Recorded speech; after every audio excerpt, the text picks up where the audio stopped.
안녕하십니까. 이번 시간에는 지난번까지의 무역결제와 관련하여서 국제무역사 기출문제를 통해서 복습을 하도록 하겠습니다. 국제무역사 무역결제 파트에는 전체 40문항으로서 대금 결제와 관련된 28문항, 그리고 외환 실무와 관련해서 12문제가 출제되고 있습니다. 이 무역 결제와 관련된 소위 28문제 중에서 대금 결제와 관련된 28문제 중에서 약 20문제 가까이가 신용장과 관련하여서, 또 특히 그 중에서 신용장 통일 규칙이라든지 ISBP와 관련된 신용장, 그리고 실제 신용장의 예문을 통해서 출제가 되고 있습니다. 그래서 약 20문제 가까이가 신용장과 관련해서 출제되고, 기타 결제 방식으로서 보통 8문제에서 10문제 정도가 출제되고 있다고 보면 되겠습니다. 그래서 지금 우리가 학습할 것은 97년도 여름에 시행된 38회 국제무역사 무역결제 파트입니다. 전체 28문제 중에서 14문제씩 학습을 하도록 하겠습니다. 지금 여기에서 우리가 하는 것은 문제를 푸는 요령도 있지만, 실제 기출 문제들이 그 다음번 시험 문제도 출제되고 있기 때문에 나중에 여러분들이 국제무역사 시험을 보게 되면은 반드시 그 전에 출제된 직전 연도 최소한 2개 연도 아니면 3개 연도, 그러니까 1년에 2번씩 시행이 되고 있으니까 4회 내지 6회 정도의 시험 문제를 풀어보고 시험을 치면은 무난히 자격증을 딸 수 있을 것이라고 생각을 합니다. 그런데 우리 학생들이 많이 도전을 하지 않는 것 같아서 좀 안타까울 따름입니다. 마음 먹고 공부한다면 한 학기 정도 열심히 하면 충분히 딸 수 있으니까 한 번쯤 도전해 보기를 꼭 간곡히 부탁을 하겠습니다. 자, 그러면은 기출 문제를 통해서 복습하도록 하겠습니다. 자, 41번에 나오는 문제가 송금 결제 방식이라 그랬습니다. 자, 송금 결제 방식에 대한 여러분들이 이해가 있어야 되는데, 자, 송금 결제 방식에 관한 설명으로서 올바른 것을 모두 기재한 것은 해가지고 사실상 이와 같이 지문이 길고 답이 이렇게 상당히 많은 경우에 여러분들이 푸는데 시간이 조금 많이 걸릴 수도 있겠죠. 왜냐하면 보통 한 문제에 1분, 길어도 2분 정도의 시험 문제를 풀어야 되는데, 사실상 이런 경우는 여러분이 나중에 시험 확실히 틀린 것을 알아야 됩니다. 중간에 보면 올바른 것을 기재한 것은 했을 때 A, B, C, D, E, F, G가 나온다면 사실상 여러분들이 확실히 틀린 것을 사실상 알아야 되는데, 그러면 그 확실히 틀린 것이 들어가 있는 것은 이런 경우는 제외하면 되겠죠. 자, 그것이 우리가 보통 이제 맞는 것은 하고 틀린 것은 기재할 때 여러분들이 시험 문제를 푸는 요령인데, 지금 여기서는 우리가 복습 겸 학습을 하는 것이니까 하나하나 보도록 하겠습니다. 자, 첫째, 이제 송금 결제 방식은 기본적으로 추심 방식과 신용장 방식과 구분했을 때 당연히 뭐가 사용되지 않는다? 환음이 사용되지 않는다 하는 것은 무조건 맞죠. 그래서 환음을 사용하지 않으니까 당연히 어음법도 적용이 되지 않습니다.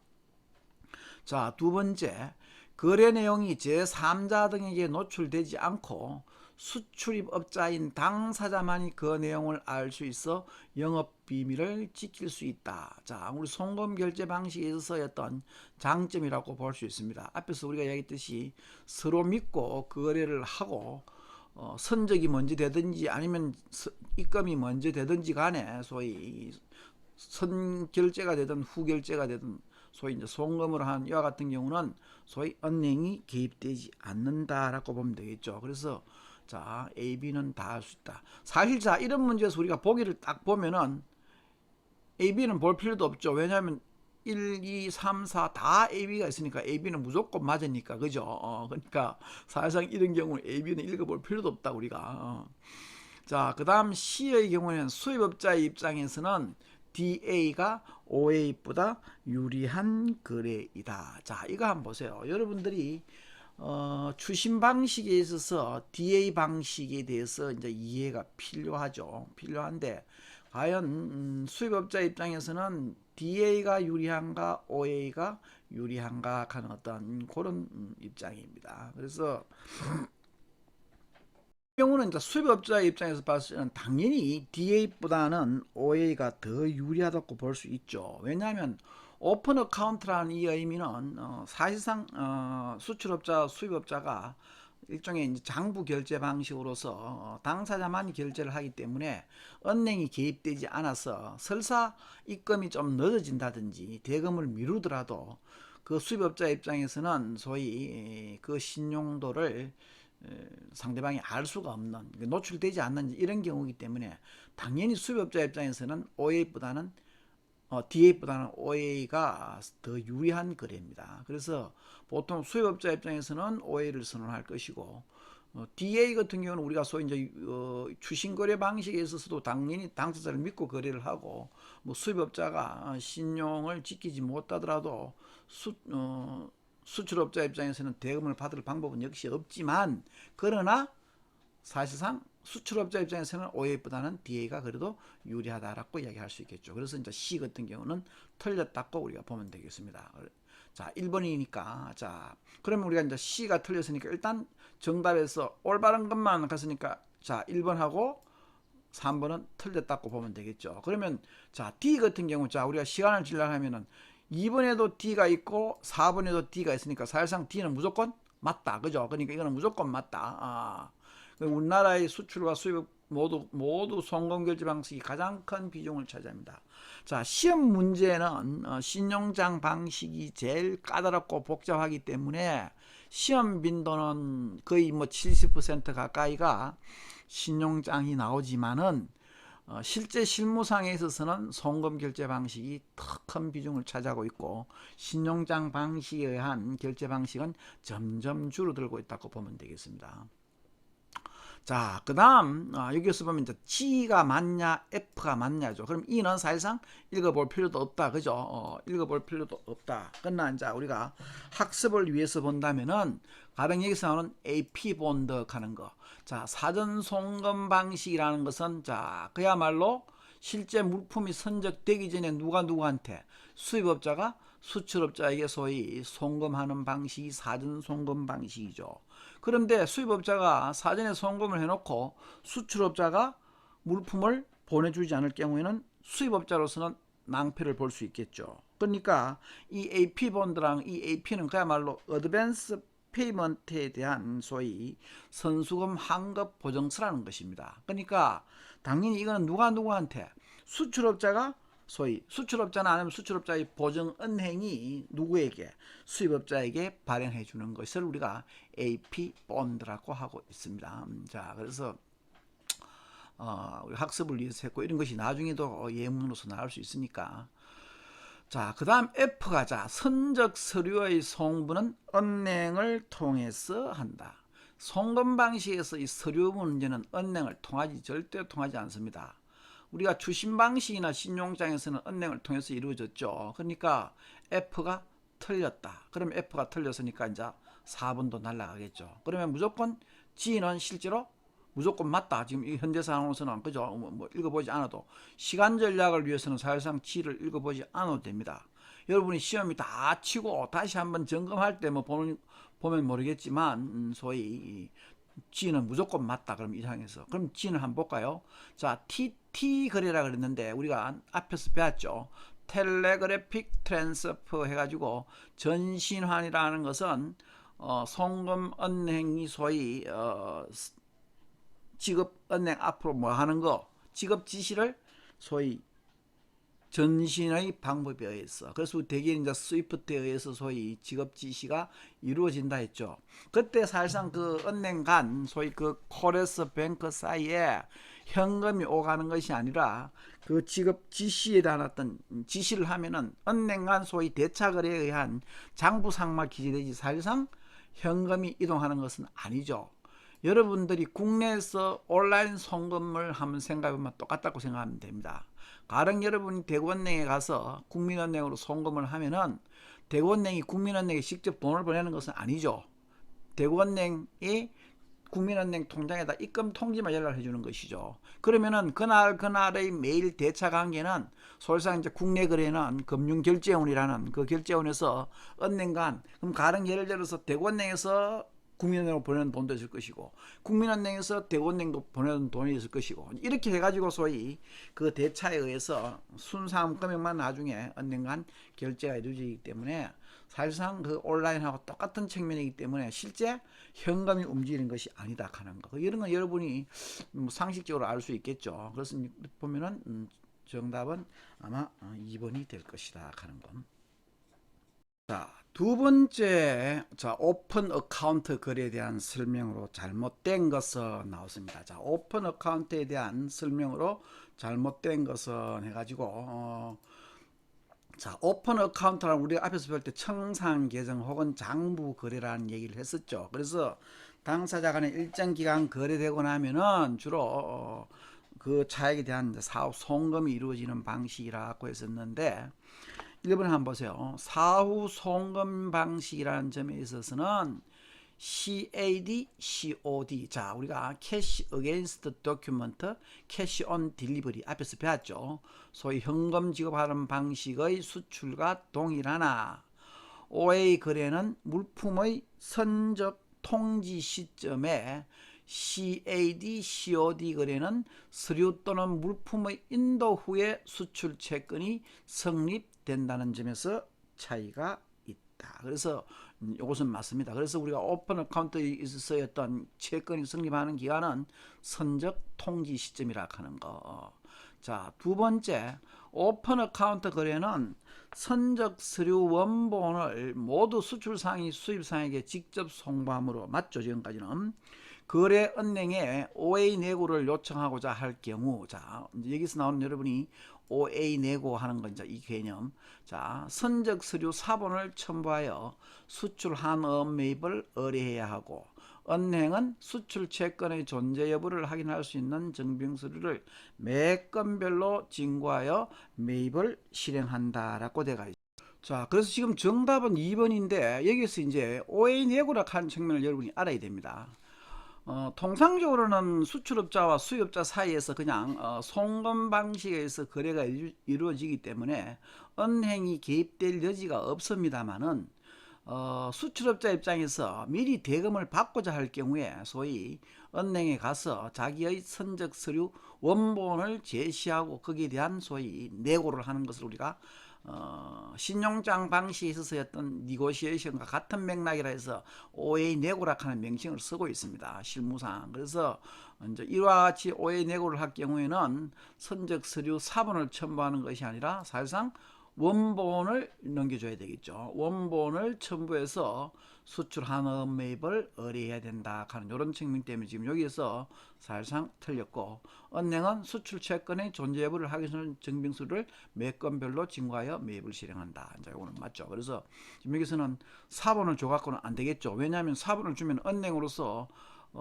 대금만 지급하고 내고에만 응하고 자기들이 담보권을 행사할 수 있는 방법이 없기 때문에 당연히 원본을 첨부해야 된다 하는 거. 자, 그 다음에 우리가 정답과 관계없이 한번 봅시다. 오픈 어카운트 매입은 지금 이제 OA 내고죠. 매입은 은행이 수출상에게 제공하는 일진의 여신행위에 해당하므로 OA 내고를 의뢰하고자 할 경우 사전에 은행으로부터 OA 내고 한도 승인을 받아 여신거래약정을 체결하여야 한다. 자, 그 다음 OA 거래는 국제간 외상 판매 방식의 거래로 대금 결제 여부가 전적으로 수입상의 신용에 의존하기 때문에 OA 내고는 재무상태나 신용이 견실한 우량기업 위주로 제한적으로 활용되고 있다. 이것이 우리가 오픈 어카운트의 OA 내고와 관련된 것입니다. 참고해 주시기 바랍니다. 자, 그 다음 43번 문제를 보도록 하겠습니다. 자, 대금 결제 방식에 관한 업무 처리 및 유형 관리 방안으로 잘못된 것은, 자, 한번 봅시다. 또 역시 OA가 나오네요. OA로 계약한 수출업자는 수입업자가 요구하는 외상일지를 오픈 어카운트 가령 30days, 예를 들면 30days와 같이 합의하고 필요한 모든 서류를 매매 계약서에 명시한 후 K-슈어의 수출보험을 가입한 후 선적을 이행하였다. 자, 지금 이 K-슈어는 뭐를 의미하느냐 하면은 한국무역보험공사라고 있죠, 그죠? 그 무역보험공사에 가령 수출업자 입장에서 추심 방식이라든지 또는 이와 같이 송금 방식과 같은 이런 방식에 있어서 대금을 소위 못 받을 위험이 있는 경우에 이제 보험을 듭니다. 우리 그것은 이제 수출보험 혹은 무역보험이라고 하는데 그 무역보험을 소위 취급하는 공사가 한국무역보험공사입니다. 그 이제 KCO라고 하고 있죠. 그래서 거기에 수출보험을 가입한 후 선적을 이행했다. 당연히 자기 이제 리스크를 관리한다는 측면에서 당연히 이렇게 해야 되겠죠. 두 번째, 신용장을 개설한 수입업자는 수출국 현지에 있는 자신의 대리인에게 의뢰하여 수출 물품을 PSI, 자, 선적전 검사라 그랬죠. 선적전 검사하도록 요청하였고, 자, 신용장 조항에 현지 대리인이 발행한 검사 증명서를 첨부하도록 하였다. 그래서 신용장 같은 경우는 특히 수입업자 입장에서는 뭐 물품이 사실상 잘못되더라도 서류만 완벽하면 대금을 지급해야 되기 때문에 그 이후에 물품이 잘못돼 가지고 물건이 잘못된 데 대한 클레임을 제기하고 하자면 굉장히 번잡스럽죠. 그러니까 미리 이제 그와 같은 것을 방지하기 위하여 사전에 물품 검사를 할 수도 있다. 그래서 이와 같은 물품 검사를 할 필요가 있다는 것이죠.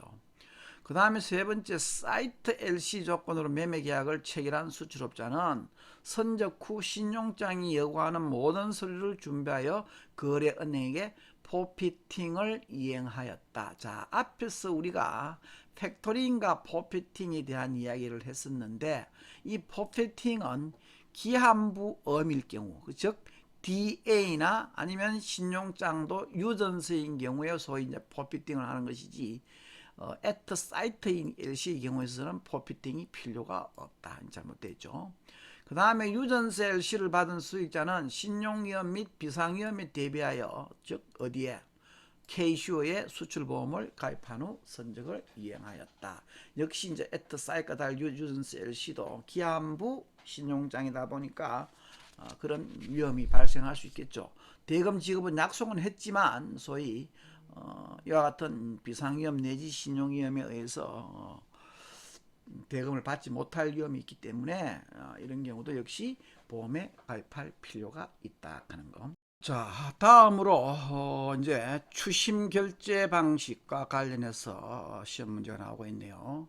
자, 다음은 추심 결제 방식 거래와 관련된 추심 은행의 의무와 면책에 대한 설명이다. 이 중 잘못된 것은, 자, 잘못된 것이 1번에 나오면 가장 좋은데 한번 봅시다. 추심은행은 하한 추심과 관련된 물품의 보관이나 보험 가입 등에 대해서 특별한 지시를 받은 경우라 하더라도 이에 따를 의무가 없다. 자, 추심은행이라고 지금 나왔습니다.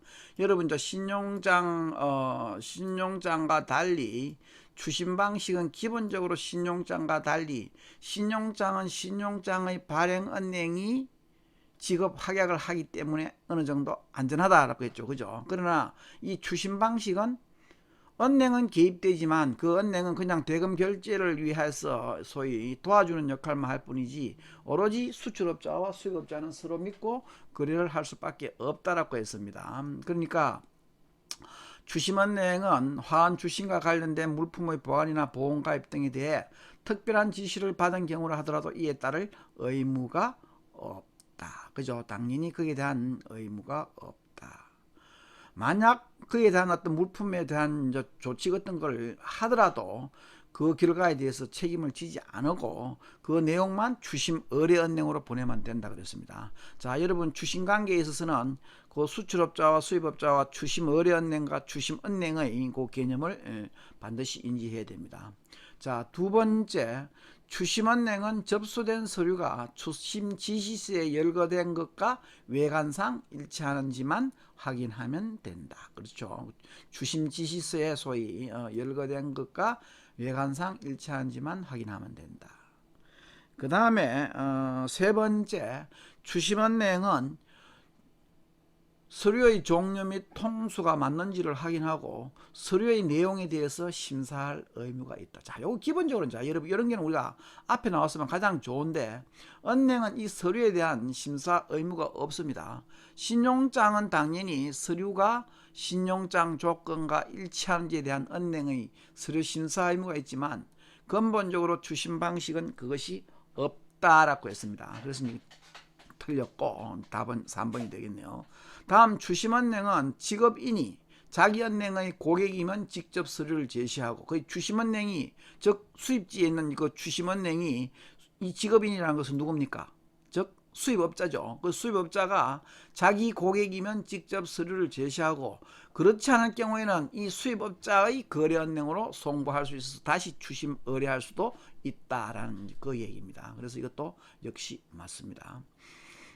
자, 다음 40.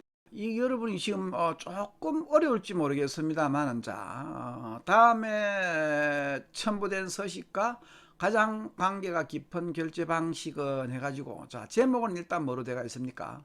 Advice of Acceptance, 인수 통지라고 되어 있고 지금 여기 나오는 건 통상적으로 뭐 Your Reference 해가지고 그 관련되는 상대평에 대한 날짜가 나오고 그 다음에 날짜가 뭐 2016년 1월 5일자 소위 이제 기사의 레퍼런스와 관련해서 보낸다라는 걸 해놓고 그 다음에 포해가 금액이 나와 있죠. 미화 100만 불.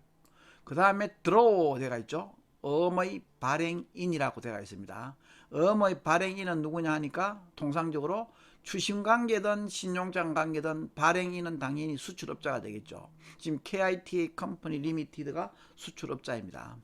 그럼 저 내용이 뭐냐니까 We wish to inform you. 자, 우리는 당신에게 통보합니다. 무엇을? 때리야 그죠? The said item was accepted. 자, 그 상기 아이템은 accepted 되었습니다. 그 소위 한음은 accepted 되었습니다. 누구에 의해서? By the drawee. 자, 우리가 신용장이 되었던 추심이 되었던 드로이는 그 음에 대한 직업인입니다.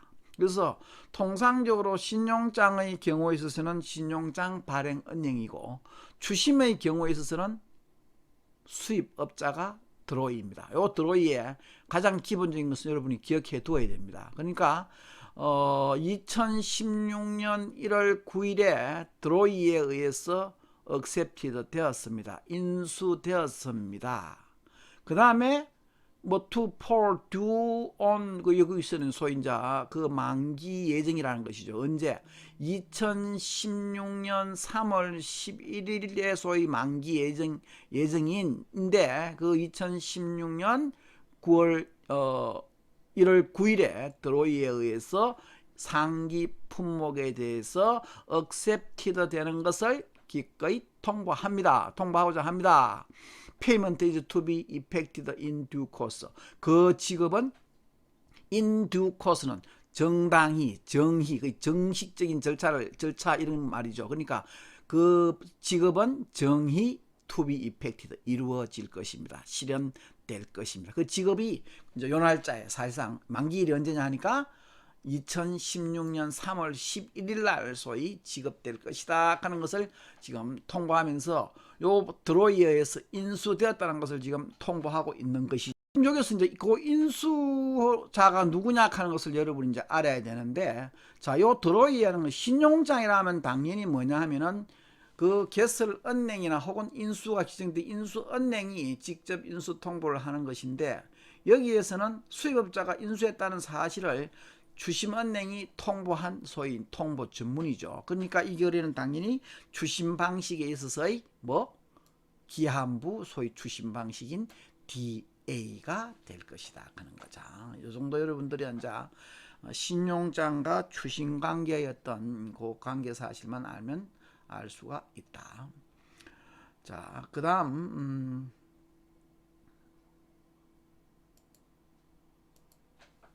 46번 한번 보세요. 한국무역주식회사가 DA 방식으로, 자, 추심 방식에 있어서 기한부 방식이죠. Document Against Acceptance. 추심 방식으로 수출 계약을 체결하고 추심 의뢰 은행에 추심 전 매입을 의뢰하였으며, 자, 우리가 신용장에서 주로 이제 매입이라는 말도 쓰지만 DP가 되었던 DA가 되었던 추심도 사실상 이 내고를 할 수가 있습니다. 앞서 우리가 OA도 내고를 한다 그랬죠. 그러니까 이와 같은 것을 우리는 소위 추심 내고, DA 내고, DP 내고라는 명칭을 쓰고 있는데, 지금 여기서 자, 이 기한부 방식이니까 이 한국무역주식회사가 수출업자죠. 그러나 일정 기일 후 소위 대금을 받으려면은 자금이 딸린다든지 이런 측면 때문에 미리 이제 수출 계약을 체결하고 추심 의뢰은행에 추심 전 매입을 의뢰하였으며, 그죠? 추심 의뢰은행은 DA 서류 매입 후 추심은행에 선적 서류를 송부하여 인수 및 만기일 통보를 받았으나 만기일에 추심은행으로부터 수입상의 부도로 대금을 지급할 수 없다는 통보를 받았다. 자, 다음 설명 중 올바른 것은, 자, 이 관계를 여러분이 딱 읽어보면은, 아, 추심 방식에 있어서 미리 추심 의뢰은행이 수출업자에게 대금이 들어올 것이라 하는 가정하에서 그 만기일까지의 이자를 제하고 대금을 지급했는데, 궁극적으로는 수입업자가 대금을 지급하지 않은 경우로 수입업자가 부도가 나버린 케이스입니다. 그래서 여러분이 가장 추심 방식에서 추심 의뢰은행이나 추심은행의 관계는 단순히 심부름 꿀만 역할만 한다고 그랬죠. 그래서 어떤 확약, 직업에 대한 확약이 없습니다. 그러니까 당연히 이제 이런 경우 같으면은 누가 거기에 대한 책임을 져야 되냐면 당연히 수입상이, 모든 것은 수입상이 책임을 져야 된다고 보면 됩니다. 그래서 처음에 볼 것 같으면 한번 보세요. 올바른 것은 했기 때문에 추심은행은 DA 음의 인수일과 만기를 통보하였으므로 수입상의 부도 여부와 관계없이 추심대금을 지급할 의무가 없다. 당연히 자, 추심은행은 그런 지급 의무가 없죠. 그러니까 있다가 틀렸다. 의무가 없다. 그 다음에 두 번째, 추심의뢰은행은 추심은행에 강력하게 추심대금 지급을 요청하고 추심대금을 지급하지 않을 경우 법적 조치를 강구해야 한다. 역시 이것도 할 필요가 없다. 그 다음에 세 번째, 추심은행은 추심거래에 관여하는 중개자의 역할만 담당하므로 대금 지급 책임은 수입상에게만 있다. 요거 추심관계 여러분 요것만 머리에 두고 있으면은 추심의 신용장과의 가장 기본적인 차이점만 여러분이 기억을 해 두시면 됩니다. 자, 4번은 왜 틀렸냐 한번 볼까요? 한국무역은 추심의뢰은행으로부터 매입대금 상환 요청이 있더라도 수출대금 미회수의 책임이 추심의뢰은행에 있다고 할 수 있으므로 매입대금 전액을 상환하지 않아도 된다. 아닙니다. 반드시 상환해야 돼요. 신용장에 있어서도 경우에 따라서는 매입은행이 요청을 하면은 상환을 해야 되는 경우도 있어요. 물론 직업신용장이나 인수신용장에 소위 그 인수은행과 직업은행이 지정되어 있을 경우에 그 은행에서 직업 또는 인수의 어떤 매입을 했을 경우에는 은행에 소위 매입 대금을 상환하지 않아도 되지만, 그렇지 않은 경우 일반적인 매입에 있어서는 우리나라 어음법은 반드시 발행자에게 상환 청구할 수 있도록 되어 있습니다. 그러니까 더더욱이 이 추심 방식의 경우에서는 당연히 추심의뢰은행이 수출업자에게 대금 전액을 상환받을 수 있습니다. 그래서 46번의 정답은 3번이 되겠습니다.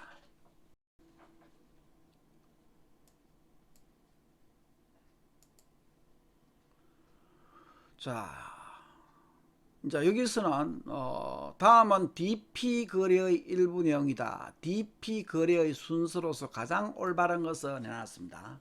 자, 여러분 이제 A, B, C, D, E, F, G를 쭉 읽어보면 A. 수출업자의 선정 및 추심 의뢰. 2. B. 수출업자와 수입업자가 매매계약 체결. 자, 가장 기본적인 출발은 여기에서 출발하고 있죠. 수출업자와 수입업자 간의 매매계약을 체결하면서 DP 거래를 하자라고 약정을 했기 때문에 자, B가 가장 먼저죠. 그러니까 B, B, B, B, A, A, A. 자, 여기까지는 볼 필요도 없죠. B, A. B 다음에는 뭐다? A라고 하는 거 당연히 알 수 있겠죠. 수출업자의 선정 및 추심 의뢰. 자, 여기다 빈칸에다가 잠깐 그려보는 것 같으면 우리가 추심관계에서는 통상적으로 자, 지금 마우스로 하는 바람에 조금 그림이 불안정할 수 있습니다. 지금 여기에서는 셀러 수출업자가 있고 바이어 즉 수입 무역업자의 소위 바이어와 매매 계약이 체결되고 그 다음에 두 번째는 뭐라 그랬습니까? 수출업자의 선정 및 추심 의뢰. 자, 물품을 그 다음 계약에 의해서 추심 방식으로 하자기 때문에 자, 이 추심 방식은 셀러가 바이어가 서로 믿고 그래야 할 수밖에 없다 그랬죠. 그러니까 계약에 의해서 물품을 선적을 하고 나면은 이 선적을 하고 바로 지금 뭐 한다 그랬습니까? 추심 의뢰한다 그랬죠. 누구에게? 추심 의뢰은행이에요. 그죠? 추심 의뢰은행에 소위 추심 의뢰를 하고 나면은 그 다음 이 추심 의뢰은행은 어떻게 한다 그랬습니까? 누구한테로? 추심은행. 지금 여기서 나오는 추심은행이죠. 컬렉팅 뱅커. 추심은행 앞으로 서류를 보내는 것이 세 번째 단계라고 보면 됩니다. 그러니까 추심의뢰은행이 추심은행으로 추심의뢰를 송부하는 요거 D가 세 번째 나오는 거. 그럼 자 BAD. 자 그다음에 뭐 G는 볼 필요 없죠. 두 개 똑같으니까 BADC까지 똑같습니다. 그죠? 똑같으니까 지금 그다음에 이제 E가 먼저냐 F가 먼저냐 요것만 보면 되는데 F는 뭐죠? 제일 마지막이 뭐냐면 추심의뢰은행이 수출업자에게 수출대금 지급하는 것이 제일 마지막이겠죠. 지금 한번 봐요. 먼저 이렇게 해서 자 추심의뢰해갖고 보내면은 네 번째 단계는 뭐다? 바로 추심은행이 수입업자에게 자 추심을 실행하겠죠. 자, 네 무역 서류에 대해서 대금을 지급해라. 그러면 도큐먼트 어게인스트 페이먼트는 이렇게 서류를 제시하면 대금을 지급하는 것이라 그랬죠. 그러면 역시 어떻게 수입업자가 누구에게? 추심은행에다가 소위 대금을 결제를 하고 그러면 거꾸로 돌아간다 그랬죠. 추심은행은 누구에게? 추심의뢰은행으로 대금을 송부하고 반대로 추심의뢰은행은 마지막으로 누구에게? 수출업자에게 대금을 송금하면 이렇게 결제가 끝난다. 자, 이렇게 되어 있는 것은 뭐겠습니까? 정답은 제일 마지막에 추심의뢰은행이 수출업자에게 수출대금을 지급하는 자, 요 정답은 아마 이렇게 해서 1번이 됩니다. 그래서 여러분이 요 우측에 있는 요 그림 관계, 자 주신 관계에서 요 거래 관계만 알면은 여기서는 쉽게 뭐 이렇게 거래 관계로 생각하면 찾아 들어가면 되겠죠. 그렇게 해서 문제를 풀면 되겠습니다. 자, 그 다음 추심 결제 방식에 대한 설명으로 가장 적절하지 않은 것은 이라고 합니다. 그죠? 적절하지 않은 것은 해가지고 자, 추심 결제 방식은 상품을 선적한 후에 추심은행으로 선적 서류를 송부하여 대금을 지급받기 때문에 송금 방식의 사후 송금 방식과 달리 수출자의 신용 위험이 존재하지 않는 거래이다. 자, 추심 결제 방식에서는 수출자의 신용 위험이 당연히 존재한다 그랬죠. 우리가 신용 위험이라고 하는 말은 이 크레딧 리스크라는 것은 수출업자가 물품을 주고 대금을 받지 못할 위험이라 그랬기 때문에 추심 결제 방식에 있어서도 소위 대개의 경우는 이렇게 앞에서 봤듯이 추심의뢰은행을 통해서 서류를 줬을 때 DP가 되었던 DA가 되었던 신용위험은 항상 존재하는 거래라고 보면 되겠죠. 그래서 정답은 지금 사실상 1번에서 나와버렸습니다. 그래서 신용위험이 항상 존재하고 있다 하는 것을 알아야 되고 두 번째 추심결제 방식은 수출자가 물품을 선적한 후 선적 서류를 추심의뢰은행과 추심은행을 통하여 수입자에게 추심하여야 비로소 지급을 받을 수 있기 때문에 원칙적으로 추심기간만큼은 대금 지급의 지연이 불가피하다. 이런 경우를 갖다 소위 피하기 위해서는 물론 추심에 있어서도 DP 내고 DA 내고를 할 수 있지만 그런 경우는 당연히 그 이자에 대한 부담을 물어야 되겠죠. 수출업자가. 자, 그 다음 추심결제 방식은 선적 서류 등이 신용장과 같은 경로로 수입자에게 전달된다. 그 다음에 추신 결제 방식은 은행 간 중개에 의해서 대금이 지급 결제되지만 적용하는 국제 규칙은 신용장과 다르다. 자, 앞서 우리가 신용장의 경우에 있어서는 국제상업회의소에서 제정한 신용장 통일 규칙 UCP라 그랬죠. Uniform Customs and Practice for Documentary Credit이라서 우리가 보통 UCP, 그것도 ICC에서 발행하는 발행서 넘버가 600이기 때문에 ICC 넘버 600이라는 UCP 600이라는 소위 명칭을 쓰고 있는 신용장 통일 규칙이 적용되고, 이 추신 결제의 경우에 있어서는 1995년에 소위 제정된 URC라는 것이 있습니다. 소위 URC라는 것이 뭐냐 하면은 Uniform Rules for Collection 해가지고 소위 추심에 관한 소위 통일 규칙이라는 것이 사용되고 있습니다. 그래서 보통은 URC 522, 그래서 그것 역시 522 하는 것도 국제상업회의소에서 발행한 간행물 넘버라고 보면 됩니다. 그래서 우리가 통상적으로는 URC 522 해갖고 추심에 있어서는 그와 같은 신용장과 달리 추심에 관한 통일 규칙이 적용되고 있다고 보면 됩니다.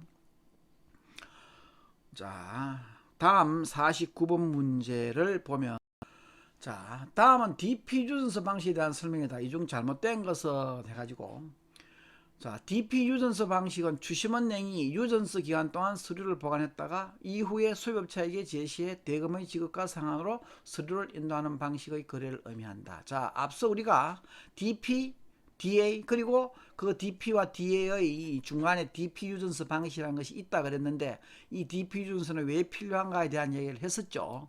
DP는 DP지만 서류를 갖다가 일단 추심은행이 가지고 있다가 만기일에 가서 소위 수입업자에게 제시하면 수입업자가 보는 즉시 대금을 결제해야 된다고 해서 우리가 DP 유전서 방식이라고 했습니다. 그러니까 이거는 맞고, 2번은 대금 결제에 관한 표현이 DP at 30 days after BL date. 자, BL date라 하면 일반적으로 뭐를 의미한다? 선적일자죠. 선화증권의 날짜라 하는 것은 곧 선적일자를 의미하는 것이기 때문에 그 선적한 날로부터 30일 이내에 대금을 결제하는 조건이라고 되어 있으면 DP 유전서 방식. 자, 앞에는 DP라 되어 있고 뒤에는 일종의 DA와 유사한 기한부로 되어 있는 것이죠. 이런 것을 우리는 DP 유전서라고 한다. 자, 그 다음 추심은행은 DP 유전서 방식의 추심 업무 처리 시 수입업체의 결제가 이루어지지 않은 상태에서 서류를 인도할 수 있기 때문에 DA 방식과 차이가 있다. 맞죠? 자, 정답을 미리 만들어 놨는데, DP 유전서는 서류 도착일로부터 수입 화물이 도착할 때까지의 기간 동안 수입업체에게 대금 지급을 유예하는 것으로 맞습니다. 화물이 지정일자 이전에 도착하고 수입업체가 인도를 요구하면 추심은행은 인도할 수는 있지만 임의로 인도하면 안 된다. 반드시 누구에게? 바로 그 추심 의뢰은행에게 허락을 받아서 인도를 해야 된다 하는 요 사실만 알고 있으면 됩니다. 그래서 여기는 추심은행이 마음대로 인도하는 것이 아니라 추심 의뢰은행의 허가를 받아서 인도를 해야 한다 하는 거. 자, 신용장과 관련된 거. 자, 전체 28문제 중에서 이제 9문제 정도가 신용장 이해의 방식이죠. 기본적으로 신용장과 기타 결제 방식의 차이점에 대해서 여러분들이 학습을 하고 있었어야 되는데, 지금 여기서는 하환 신용장, 지금부터는 하환 신용장과 관련해서 시험 문제가 나오고 있으니까 지금부터는 신용장에 대해서 학습을 한다고 생각하고 시험 문제를 한번 풀어보도록 합시다. 자, 다음 중 하환 신용장의 특징을 기술한 내용으로, 자, 올바른 것을 모두 기재한 것은 내가 있습니다. 자, A. 선적 서류의 심사는 신용장의 조건을 바탕으로 하며, 맞죠? 그 다음에 대금 지급의 최종 책임자는 매입은행이다. 신용장에 있어서의 대금 지급의 지급 확약자는 누구다 그랬습니까? 발행은행이라 그랬죠. 그러니까 이런 1번 무조건 틀렸습니다. 그러면 1번, 2번은 무조건 정답이 아니다. 그죠? 그 다음에 은행은 서류로 거래하는 것이다 하는 문구는 신용장의 독립성이 아닌 추상성이라 그랬죠. 자, 우리 신용장의 독립추상성은 독립성은 매매계약과는 별개의 독립된 것이고 서류만의 거래라는 추상성이라는 것이기 때문에 신용장의 독립추상성이기 때문에 은행은 서류로 거래하는 것이라 하는 것은 신용장의 추상성에 해당한다. 그러면 B 들어가는 것도 땡. 그러면 나머지 사실상 볼 필요도 없죠. 두 개 딱 나오면은 정답은 무조건 4번이다. 그러니까 CE가 무조건 맞다는 것이네. 그죠? 올바른 것은 CE가 정답이라는 거. D는 화한은행은 개설은행의 직업보증서, 직업확약서라 그랬습니다. 보증이 아닌 수출업자가 못 갚을 경우에 개설은행이 대신 갚겠다 하는 것이 아니라 서류만 일치한다면 신용장 조건대로만 이행한다면 지급하겠다는 직업확약서라 그랬습니다. 그래서 뭐 D도 무조건 지금 틀렸죠. 그러니까 지금 뭐 다 틀린 것이니까 정답은 인데 뭐 또 관계없이 한번 봅시다. 신용장에서 수입업자가 PSI, 자 선적전 검사라 그랬죠. 하는 것은 신용장의 한계성을 극복할 수 있는 방안 중 한 개이다. 자, 우리가 신용장의 한계성이라는 것은 무엇이냐 하면은 조금 전에 내가 독립성, 추상성에 대해서 이야기했습니다만은 신용장에서는 은행이 책임을 지고 개입을 하게 되기 때문에 그 은행으로서는 당사자의 계약 내용을 알 수가 없습니다.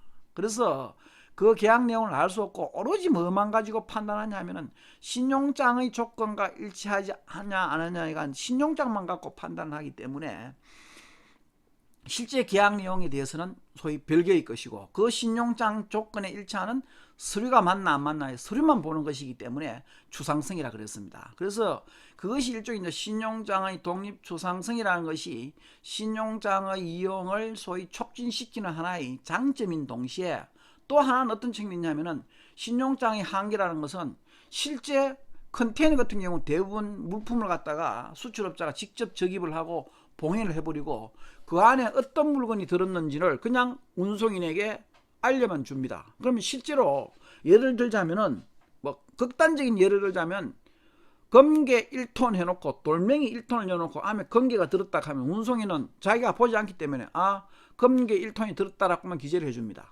그럼 서류는 당연히 거래상에 기재되어 있는 검게 1톤 이라고 기재가 되기 때문에 그런 것이 실제 은행을 통해 가 서류는 뭐 당연히 거래되는 이제 신용장과 일치하기 때문에 은행을 통해 가지고 마지막 누구에게 수입업자에게 제시되면 수입업자는 서류에 대한 대금 지급 다 하고 서류를 가지고 실제 물건을 찾아보면은 그 안에 검게가 아니라 돌덩어리가 들어앉았단 말이에요. 그러면 당연히 이제 무역계약 위반이 되겠죠.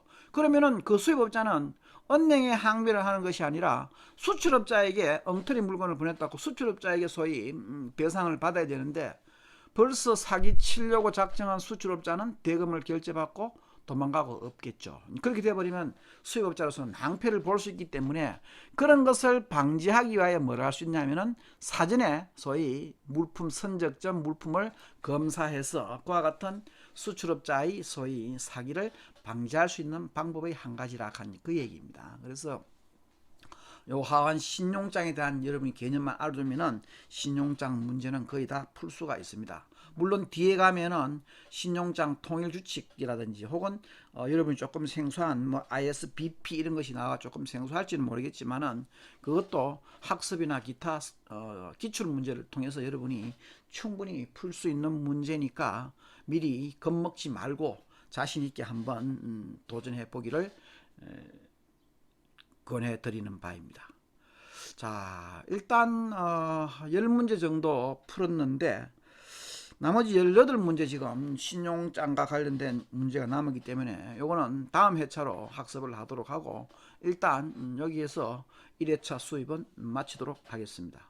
수고하셨습니다.